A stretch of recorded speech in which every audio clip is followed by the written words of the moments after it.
Seja bem-vinda ao grupo Chamadas por Cristo, com o audiobook A Raiz da Rejeição, de Joyce Meyer. Iniciando agora o capítulo 1, Identificando a Raiz de Rejeição. Ele era desprezado, rejeitado e abandonado pelos homens, um homem de sofrimentos e dores e que sabe o que é padecer e adoecer. E como um de quem os homens escondem o rosto, era desprezado, e dele não fizeram caso, nem tinham qualquer estima por ele. Isaías 53:3. Muitas pessoas no mundo de hoje estão tentando provar seu valor, por subir a escada do sucesso. Elas parecem pensar que se apenas conseguirem uma promoção no trabalho, uma casa maior, o carro do ano, se puderem participar dos círculos sociais corretos, então finalmente terão valor e ganharão aceitação. Como é triste ver pessoas envolvidas em perseguir tais práticas inúteis, sem nunca perceberem que a única coisa que realmente precisam é do amor de Jesus Cristo. O próprio Jesus não desfrutou aceitação ou aprovação dos homens quando esteve na terra. Ele foi desprezado e rejeitado pelos homens. Jesus enfrentou todas essas coisas e muito mais para que pudesse nos libertar da rejeição. Em minha busca pessoal por libertação da raiz da rejeição, vim perceber que toda a rejeição que Jesus enfrentou durante sua vida na terra e em sua agonizante morte na cruz foi em nosso benefício. Jesus não tinha problemas. Ele era um homem sem pecado. Ele não tinha de enfrentar aquela rejeição por sua própria causa. Nós é que tínhamos problemas. Assim, ele voluntariamente desejou vir e tomar nossos problemas, nossas feridas, nossas dores e até nossas rejeições e levá-las sobre si mesmo. Mas a rejeição não é apenas algo que o diabo usa para atacar os cristãos.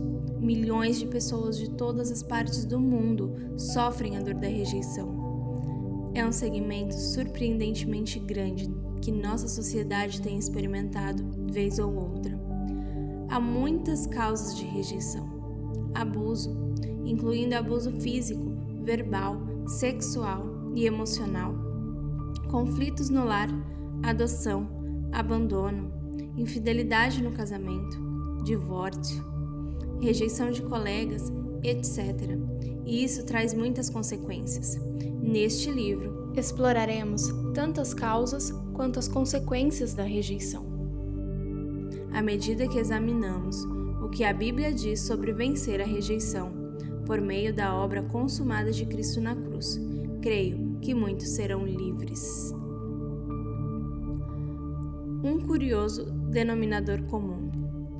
O famoso médico e conselheiro cristão Paul Turner, em seu livro Creative Suffering, que quer dizer criativo sofrimento, fez algumas observações interessantes sobre a privação emocional. Paul relata o fato impressionante de que uma parcela expressiva dos maiores líderes do mundo tinham algo em comum. Todos compartilharam a experiência de terem sido órfãos. E, para minha surpresa, alguns desses grandes empreendedores foram vítimas de abuso e outros severamente maltratados. Isso é confirmado em vários estudos sobre grandes realizadores, escreve Turner. Daqueles que se tornaram notáveis empreendedores, 75% sofreram sérias carências emocionais ou dificuldades na infância. Pelo fato de se sentirem tão indignos interiormente, esforçando-se até a morte, tentando obter algum valor. E como resultado disso, muitos deles se tornaram bem-sucedidos. Um livro chamado The Hidden Price of Greatness, que significa O Preço Oculto da Grandeza, relata as histórias de muitos grandes homens e mulheres de Deus que foram usados por ele de forma poderosa no passado. Podemos aprender algumas verdades grandiosas ao observar a vida desses indivíduos. o livro explica como uma infância sofrida frequentemente estabelece uma ponte para uma vida de conflitos. Por exemplo, o pai de David Brainerd morreu quando ele tinha apenas 8 anos. Sua mãe morreu quando ele tinha 14. E muito embora ele herdasse um patrimônio considerável, perdeu o amor e a afeição de seus pais, que são tão essenciais para a felicidade e a segurança de uma criança. Brainerd, como muitas outras crianças órfãs e negligenciadas, carregava um senso de culpa anormal, quase como se fosse o responsável pela morte de seus pais. O autor relata que o Espírito Santo repetidamente tentou tornar real para David Brainerd que sua suficiência estava em Cristo. Aparentemente, ele obtinha alguma revelação e tentava praticá-la por um tempo, mas voltava à mentalidade de obras e sofrimentos, enquanto tentava atingir a perfeição interiormente. Deus fez o mesmo tipo de trabalho em mim várias vezes, e a cada vez minha reação era semelhante à atitude de David. Durante meus períodos de sofrimento, o Espírito Santo me relatava a graça e a misericórdia de Deus e como minha perfeição somente poderia ser encontrada em Cristo. Eu entrava no descanso de Deus e passava certo tempo desfrutando essa vitória. Então o diabo me atacava novamente e Deus me dava nova revelação, ainda mais profunda. Uma vez que o diabo sabe que somos vulneráveis em certa área, ele nos atacará ali, vez após vez, para ver se há alguma fraqueza remanescente da qual ele pode se aproveitar. Você sabe o que aconteceu com David Brainerd? O livro diz que, por volta de 1700, seu maior temor veio sobre si.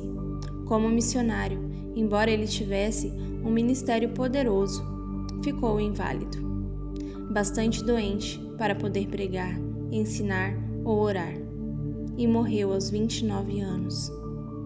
O jovem tinha se esgotado, tentando servir a Deus por meio de perfeccionismo.